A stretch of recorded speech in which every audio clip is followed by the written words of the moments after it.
নাতির কোপে মৃত্যু দাদির, আশঙ্কাজনক অবস্থায় হাসপাতালে চাচা ও চাচি। পশ্চিম মেদিনীপুর জেলার গড়বেতা থানার অন্তর্গত আমলাগোড়া এলাকায় এই ঘটনাটি ঘটেছে।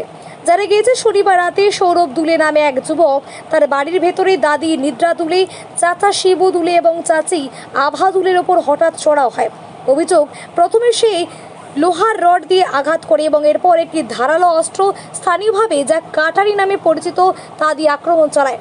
গুরুতর আহত হওয়া সত্ত্বেও চাচি কোনোমতে বাড়ির বাইরে বেরিয়ে এসে সাহায্যের জন্য চিৎকার করতে থাকেন, যার ফলে প্রতিবেশীরা বাইরে বেরিয়ে আসেন। তবে হামলাকারী সশস্ত্র থাকায় কেউ তার মুখোমুখি হওয়ার সাহস পাননি।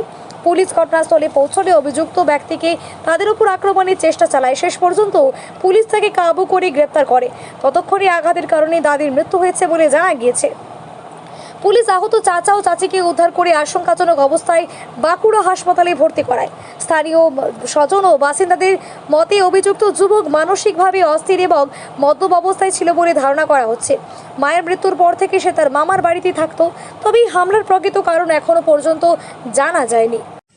আমরা রাত্রি 9:30 বাজে, 9:30-10টার মধ্যে দিয়ে শোনা যায় যে ওদের পরিবারে একজন যাকে খুন হয়েছে তার লাতির মাথা খারাপ ছিল। ওর মামাকে, ওর মাসিকে আর ওর দিদিমাকে মেরেছে। দিদিমা ওইখানেই মারা গেছে আর ওরা দুজনকে হাসপাতালে ভর্তি করেছে। কি মেরেছে বলে মনে হয়? ওই কাটারি ছিল আর লোহার জাতীয় রড ফড ছিল। যে দুজন তারা কোথায় এখন? এখন বাঁকুড়া হসপিটাল। আজ অবস্থা কেমন? অবস্থা ভালো নাই বলছে, শুনছি। মারলো কেন, কি মনে হচ্ছে? বললাম মাথা পাগল ছিল, ব্যাপার ওদের ফ্যামিলির কথা।